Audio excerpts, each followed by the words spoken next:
সমগ্র বরাক উপত্যকা সহ বিভিন্ন এলাকার গুরুত্বপূর্ণ খবরের মধ্যে স্বাগতম।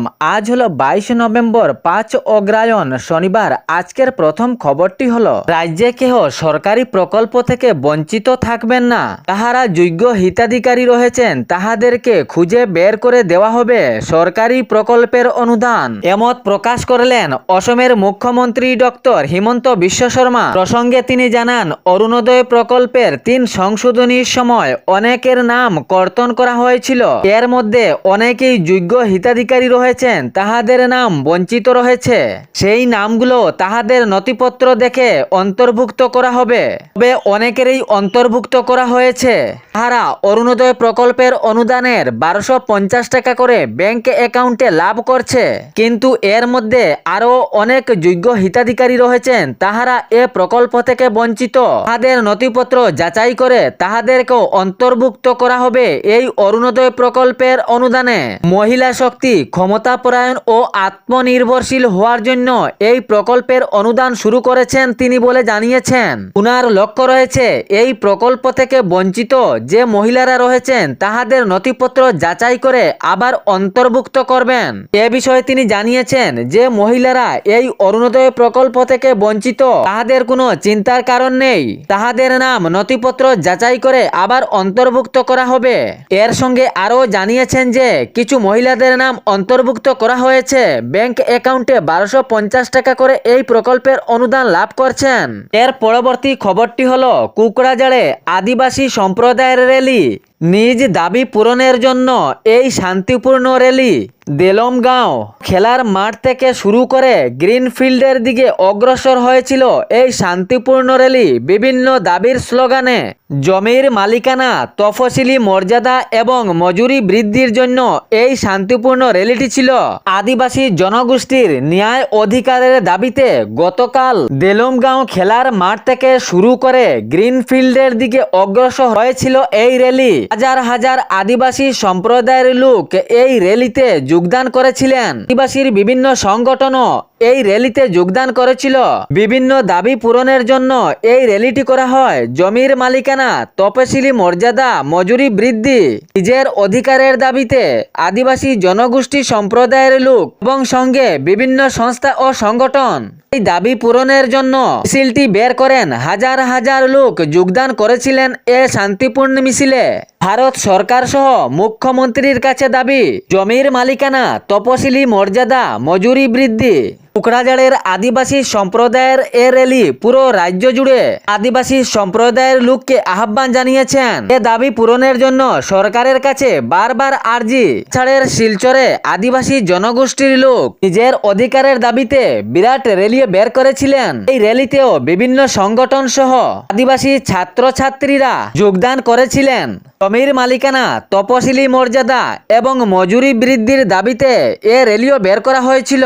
পরবর্তী খবরটি হলো, বিদেশ যাত্রার জন্য ভিসার আবেদন বা বায়োমেট্রিকের জন্য আর দূর দূরান্তে যেতে হবে না ঘোষণা করলেন অসমের মুখ্যমন্ত্রী ডক্টর হিমন্ত বিশ্ব শর্মা। অতি শীঘ্রই গুয়াহাটিতে এ সুবিধা পেয়ে যাবেন। বিদেশ যাত্রার জন্য ভিসার আবেদন করতে হতো কলকাতা, মুম্বাই, দিল্লি, কিন্তু এখন গুয়াহাটিতেই বিদেশ যাত্রার ভিসা পাওয়া যাবে। এখন আর যেতে হবে না কলকাতা, মুম্বাই, দিল্লির মতো দূর শহরে। গুয়াহাটিতেই স্থাপন করা হচ্ছে আন্তর্জাতিক ভিসা সেবা কেন্দ্র।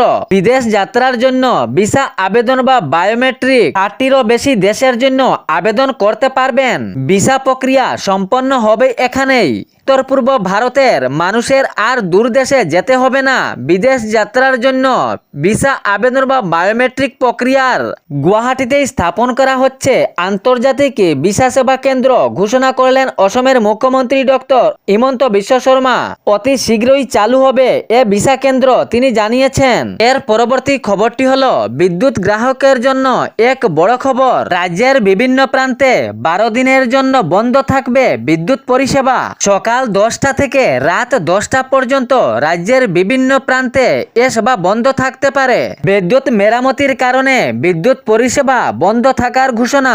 সকাল 10টা থেকে রাত 10টা পর্যন্ত মেরামতের কাজ চলবে, তবে কিছু ক্ষেত্রে রাজ্যের বিভিন্ন প্রান্তে এ সেবা বন্ধ থাকার ঘোষণা করা হয়েছে। এর মধ্যে যে এলাকার লাইনে কাজ চলবে না সেই বিদ্যুৎ সেবা চালু থাকবে। জানানো হয়েছে 21, 20, 24 নভেম্বর বিদ্যুৎ পরিষেবা বন্ধ এবং সঙ্গে আরও জানানো হয়েছে 2, 3, 4, 6, 7, 9 এবং 10 ডিসেম্বরের এই তারিখগুলোতেও বিদ্যুৎ পরিষেবা বন্ধ থাকার কথা। রাজ্যের যে সমস্ত স্থানে বিদ্যুতের কাজ চলবে সেই স্থানে সকাল 10টা থেকে রাত 10টা পর্যন্ত বিদ্যুৎ পরিষেবা বন্ধ।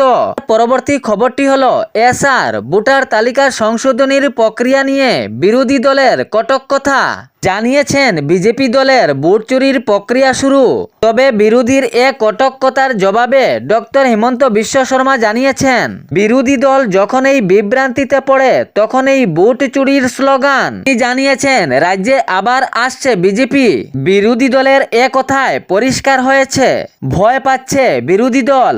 প্রসঙ্গে মুখ্যমন্ত্রী বিরোধী দলকে শপথ গ্রহণেরও আমন্ত্রণ জানিয়েছেন। তিনি জানিয়েছেন বিজেপি রাজ্যে আবার আসছে, তাহলে শপথ গ্রহণের কাজটিও হয়ে যাক। প্রসঙ্গে বক্তব্য রাখতে তিনি জানান বিরোধী দল ভয় পাচ্ছে বিজেপি দলকে, এর জন্য এর পূর্বেই ভোট চুরির স্লোগান।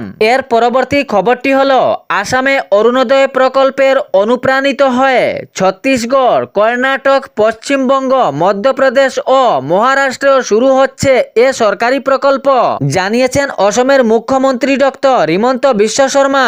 তিনি জানিয়েছেন অসম রাজ্যের সরকারি প্রকল্পের অরুণোদয়ের যে অনুদান রয়েছে এই অনুদান বহিরাজ্য শুরু হচ্ছে।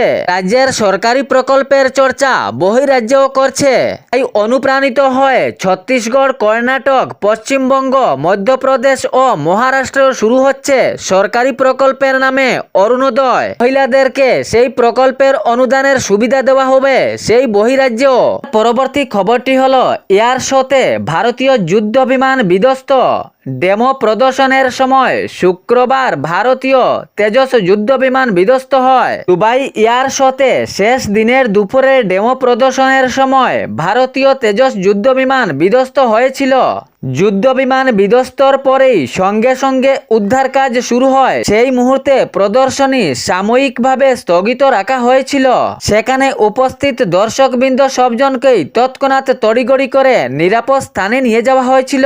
গত শুক্রবার স্থানীয় সময় দুপুর 2:10 সময় আকাশপথে প্রদর্শনী চলাকালীন অবস্থায় বিমানটি নিজের নিয়ন্ত্রণ হারিয়ে ফেলে এবং নিচে পড়ে যায়। দুবাইয়ের আল মাকতুম আন্তর্জাতিক বিমানবন্দরের পাশাপাশি এ ভয়ঙ্কর দুর্ঘটনাটি সংঘটিত হয়। জানা গিয়েছে 1500 এর বেশি কোম্পানি এই প্রদর্শনী শোতে অংশগ্রহণ করেছিল।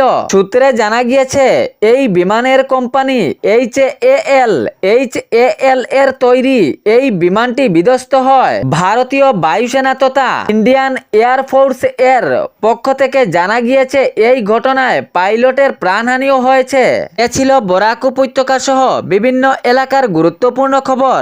এরকম নিত্য নতুন খবর পাওয়ার জন্য চ্যানেলটি সাবস্ক্রাইব করে রাখবেন এবং ভিডিওটি লাইক করে শেয়ার করতে ভুলবেন না, যাতে সঠিক সংবাদগুলো অন্যজনের কাছে পৌঁছায়। ধন্যবাদ।